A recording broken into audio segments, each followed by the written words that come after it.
La team, salut, j'espère que tu vas bien. On se retrouve aujourd'hui pour un nouvel épisode sur le portefeuille idéal. Ça fait maintenant quelques mois que j'ai commencé ce portefeuille. Si jamais tu me suis depuis le début, je t'encourage vivement à aller voir les épisodes, ne serait-ce que pour comprendre un petit peu comment je fais ce portefeuille, pourquoi je le fais. Dans tous les cas, je te réaffiche la liste des valeurs que, en tout cas, je les prendrai peut-être pas toutes, mais ce sont des valeurs que j'ai envie d'avoir en portefeuille. Alors, on l'a vu. J'ai acheté Microsoft, j'ai acheté Amazon, j'ai acheté Alphabet, j'ai Nvidia. Je n'ai pas pris du Apple encore. J'ai du Visa, j'ai du Meta. Et aujourd'hui, eh bien, je vais acheter, et en tout cas, j'ai acheté il y a quelques minutes. Au moment où je te fais cette vidéo, on est le 11 décembre. Voilà, j'ai passé mon ordre, c'était quelque chose comme 17 heures. J'ai acheté du Adobe. Donc Adobe, la société, voilà, Photoshop, Illustrator, InDesign, Adobe Premiere Pro, le logiciel sur lequel, par exemple, je monte les vidéos. Eh bien, Adobe est une société que je veux en portefeuille et on va voir tout simplement le pourquoi du comment. Déjà, je te réaffiche encore une fois, eh bien, le screenshot. Adobe, on peut le voir, a un EPS, donc un Earning Per Share Rating de 95 et un RS Rating à 54, ce qui est pas mal du tout. Donc, comme tu peux le voir, la ligne est apparue. J'ai acheté, bien entendu, toujours pareil, $500 d'actions. Voilà, l'idée c'est de mettre des lignes de $500 à l'exception faite jusqu'à aujourd'hui de Nvidia, où j'ai mis $600 parce que j'avais un petit peu de trésor et parce que j'avais des convictions un petit peu plus importantes sur Nvidia, mais sinon on est sur $130. Tu peux voir également que j'ai profité entre guillemets de l'opportunité avec la crypto-monnaie. Là, c'était pas prévu au programme, c'est simplement essayer de voir si on peut pas gratter un petit quelque chose sur l'action Coinbase. Mais bon, j'ai simplement mis $130. C'était vraiment pour voir si je pouvais pas un petit peu doper le portefeuille. Dans tous les cas, ça ne restera pas une valeur sur le long terme puisque Coinbase suit un peu les cycles crypto et du coup quand ça va drop d'ici quelques mois, l'action bien entendu ne sera plus dans ce portefeuille. Mais voilà, Adobe. Donc on a acheté 0,9124 unités à un prix moyen de $548,38. Je peux te montrer sur TradingView Adobe, un petit peu ce que ça donne, graphique complet. On est où? On est, je vais réduire un peu ça. Voilà, on est ici. Si je dézoome un peu, bon, l'action monte depuis un certain temps. Il y a eu une belle correction depuis novembre 2021. Ça se reprend un peu, mais moi vraiment ce qui m'intéresse, c'est surtout voilà les revenus totaux qui font que augmenter. Et on va aller faire un petit tour du côté de l'action sur le screener. Adobe, on fait une recherche. Voilà, on est ici. On lance. Et donc, on a Adobe System Incorporated. Voilà, logiciel d'édition de logiciels. Voilà, c'est des éditeurs de logiciels principalement sur la vidéo et la photo. On est à 227 milliards de dollars de capitalisation. On a des scores qui sont vraiment pas mal. Un Piotrowski score à 7 sur 9, un Buyniche à moins 2,6, donc c'est top. Un Sloan Ratio à moins 0,1. Il y a un V-score général à 8,13. Le cours, on l'a vu sur TradingView.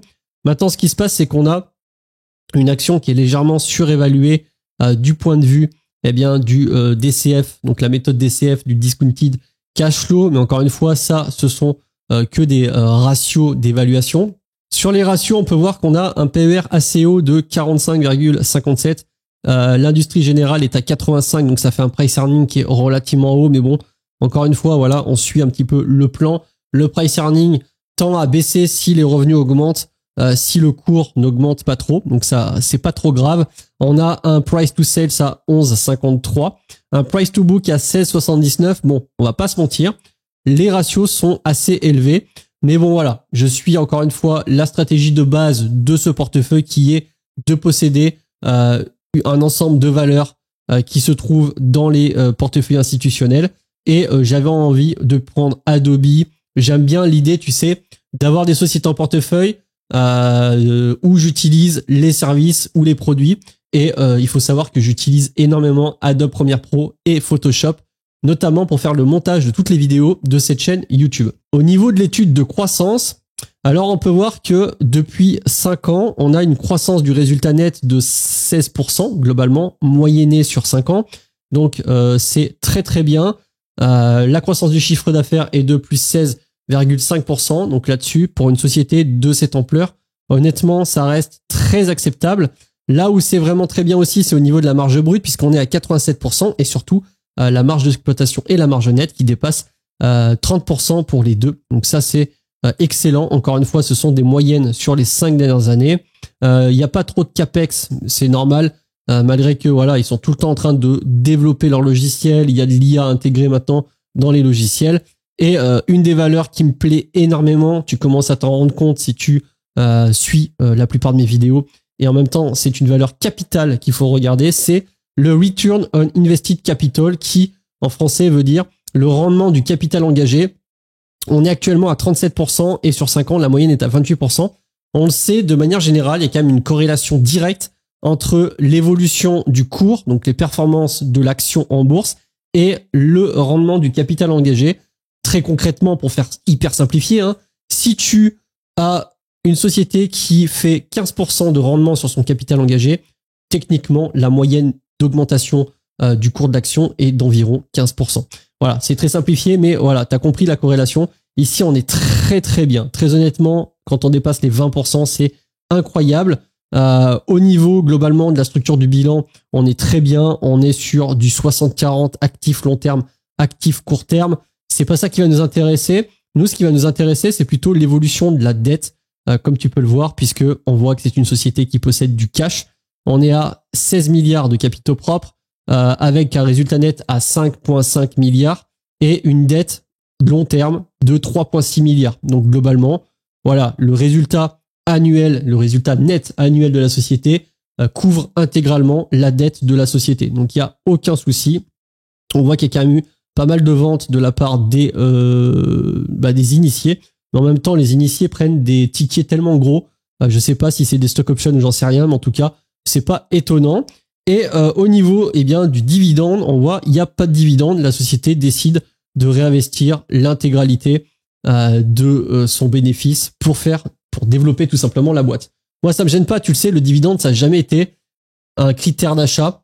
C'est pas parce qu'une société verse 20% de dividende que je vais forcément prendre plutôt cette société qu'une société qui ne verse pas de dividende. Warren Buffett, par exemple, avec son conglomérat Berkshire Hathaway, ne verse pas de dividende. C'est comme ça. Donc, très content. Moi, franchement, j'ai envie de te dire, c'est une société qui me plaît. Ça me fait plaisir de l'avoir en portefeuille. Voilà, c'est chose faite. Maintenant, qu'est-ce qui se passe? Aujourd'hui, on fait un petit check sur le portefeuille. Tu peux le voir. Très, très, très, très bonne journée. On est le 11 décembre. On est à plus 0,32% sur Adobe.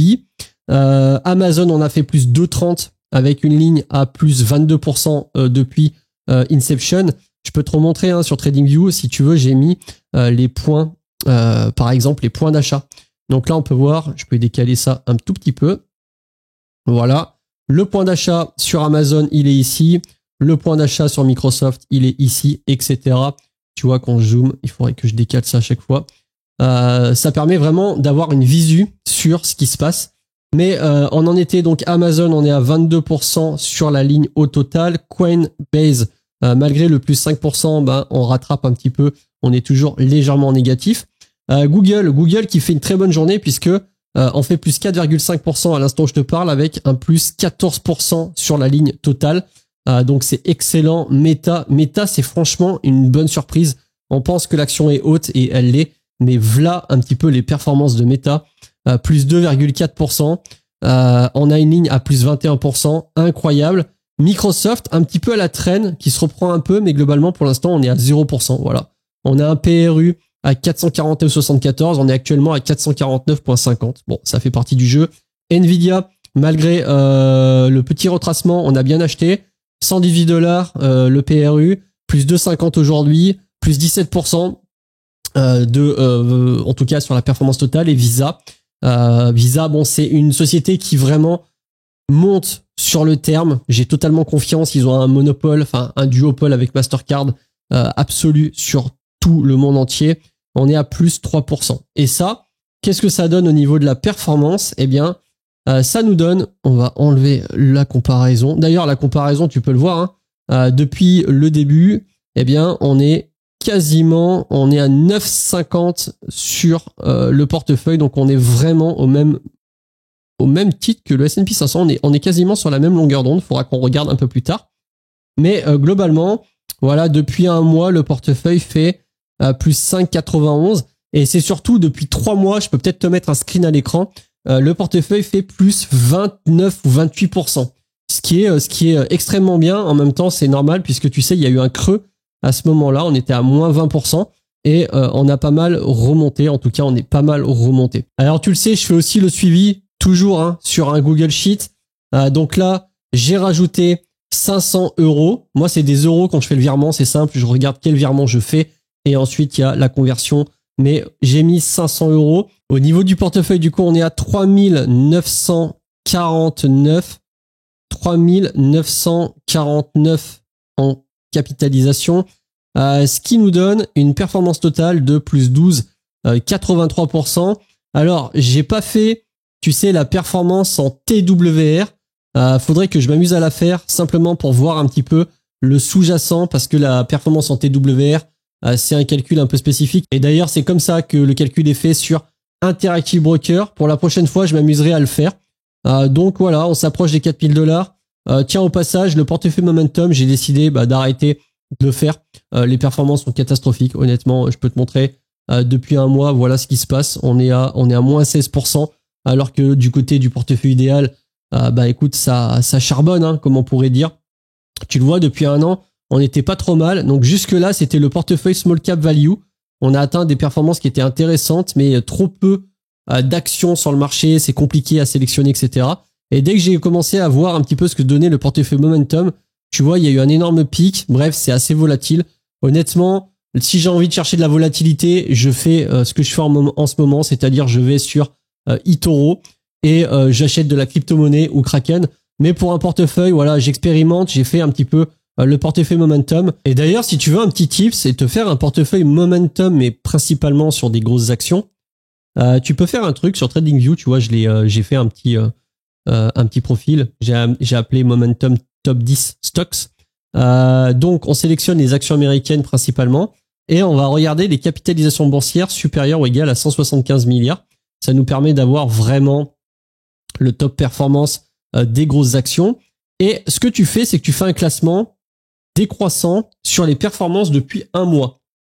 Et tu t'amuses, à faire un portefeuille avec le top 10 des actions qui se trouvent dans le top 20 des meilleures actions américaines. Je sais pas si tu as bien compris. Donc là, on va avoir Tesla, c'est OK, Netflix, c'est OK, ServiceNow, je sais pas, à voir, ça me dit rien, donc c'est peut-être pas dans le top 20. Walmart, c'est OK, Adobe, c'est OK, Apple, c'est OK, Amazon, c'est OK, Salesforce, c'est OK, Alphabet, c'est OK, Meta Platform, c'est OK, Blackstone à vérifier, Microsoft, c'est OK, etc. Tu te fais un portefeuille avec ces valeurs-là, t'en prends 10, 12, et par exemple, si t'en sélectionnes 10, tous les mois, tu vas regarder le classement des performances en un mois et toutes les valeurs qui sont dans ton portefeuille mais qui n'apparaissent plus dans le classement, tu les vends et tu les remplaces par celles qui viennent de rentrer à condition que tu sois sur, tu sais, sur le top 20 capitalisation boursière. Donc, par exemple, le top 20, on va avoir Apple, Nvidia, Microsoft, Amazon. Et globalement, ça va s'arrêter vers, je sais pas, Oracle, Mastercard, ExxonMobil. Et si tu fais ça, honnêtement, techniquement, c'est un portefeuille qui donne de super performances. Donc, je sais pas si tu as bien saisi ce que je veux te dire. Globalement, tu regardes le top 20 ou le top 25 des plus grosses sociétés du monde côté américain. Et ensuite, tu fais un classement des plus grosses performances. Donc, tu classes ça par performance sur un mois en décroissant. Tu regardes les actions et tu sais quelles actions sont dans le top 20 ou le top 25 et toutes les autres qui sont peut-être un peu plus petites, tu les prends pas. Et ça t'assure d'avoir un portefeuille qui quand même performe pas trop mal. Bon, quoi qu'il en soit, je suis encore une fois relativement content. On peut se remettre un petit peu dessus. Portefeuille idéal. Voilà où on en est sur les positions. Donc, on a Adobe, Amazon, donc Coinbase, c'est le petit bonus. Google, Meta, Microsoft, Nvidia, Visa. Je vais voir la prochaine fois ce que je prends en portefeuille. Quoi qu'il en soit, comme tu peux le voir aujourd'hui, aujourd'hui, ça turbine encore pas mal. D'ailleurs, l'ETF à levier, le LQQ, là, le Amundi Nasdaq 100 Daily en 2 fois sur le PEA, ainsi que le CL2 donne de vraies performances. Et d'ailleurs, je peux te montrer, si jamais tu as envie de faire de la crypto-monnaie, il faut s'accrocher, mais ça peut donner des performances qui sont incroyables. Là, tu vois, aujourd'hui, on est à plus 6,26 sur le portefeuille. Il y a un rebond parce que les 2 derniers jours, il y a eu un petit creux. Eh bien, comme tu peux le voir, ça fait plus 1 000 € dans la journée. On a des cryptos, tu vois, plus 11%, plus 7%, plus 15% sur SUI, plus 5%. Bref, on a des cryptos qui font le taf, hein. J'ai sur la suite, en tout cas le suivi de crypto. Voilà un peu les performances que peuvent donner les cryptos. Et encore là, on n'est pas sur une grosse journée, mais vraiment les très grosses journées, on est sur du 15-20% des fois. C'est incroyable. Si la crypto, eh bien, ça te donne envie pour dynamiser ton portefeuille, mais il faut bien s'y prendre. C'est en fonction des cycles. Sache que tu peux me suivre également sur Telegram si tu as envie d'aller un peu plus loin. Je donne vraiment des bons conseils pour faire un maximum d'argent et surtout d'éviter de faire des grosses erreurs. Donc ça, c'est vraiment tous mes calls. Je te dis tout simplement ce que je fais. Pour l'instant, le portefeuille, encore une fois, a de super performances puisque si je te montre tout simplement les performances de Telegram, on est à 32% sur le portefeuille depuis le 0705. Donc on surperforme très largement. Tu vois que le Nasdaq 100, on est à 20%. Et en TWR sur le portefeuille, on est à 35,58. Donc voilà, si jamais tu as envie de dynamiser, et moi c'est un conseil que je te donne vraiment sincèrement, hein, je te dis pas ça spécifiquement pour te vendre un produit, c'est que j'ai bien compris avec le temps que si tu veux vraiment doper tes performances, il faut bouger, il faut savoir aller sur de la tech quand il faut aller sur de la tech, il faut savoir se retirer du marché quand il y a besoin, et il faut savoir également aller sur de la crypto-monnaie quand c'est le moment et quand ce sont les cycles crypto principalement. Avec le bull run, c'est exactement ce qu'on vit en ce moment. Il y a encore un petit peu d'argent à se faire, même si on arrive, je te cache pas qu'on arrive sur le dernier tiers du bull run. Mais pour la prochaine fois, c'est-à-dire d'ici à peu près 1 an et demi, eh bien, il y a une vraie préparation sur le portefeuille. Et ça, c'est ce qui va faire exploser mes performances. En tout cas, voilà, je te donnerai peut-être un suivi sur le feed public, mais t'es au courant. Je pense qu'on a fait le tour. Donc Adobe, bien content de l'avoir en portefeuille. On va voir ce que ça donne par la suite. Pour l'instant, écoute, le portefeuille donne les performances espérées, mais encore une fois, il faudra voir sur le terme, et notamment quand on sera sur un marché baissier, voir un petit peu comment tout ça encaisse, même si on va pas se leurrer, il y aura forcément de la casse si ça arrive. Mais c'est aussi le jeu. La bourse, ça fait pas que monter en ligne droite, on le sait, mais c'est relativement intéressant. N'hésite pas à me dire ce que tu penses de cette vidéo. Je sais que vous n'êtes pas hyper nombreux sur la partie privée, mais dans tous les cas, moi je suis hyper content. Ça fait partie des portefeuilles que j'adore faire. Le stock picking, c'est quand même beaucoup plus intéressant en soi que de simplement faire l'ETF, même si je te cache pas que je suis relativement sûr qu'un ETF à levier, notamment sur le S&P 500 ou le Nasdaq, c'est quasi imbattable avec un portefeuille en stock picking. Allez, sur ce, je te souhaite une bonne soirée. Je te dis à la prochaine. C'était Jérém. Salut.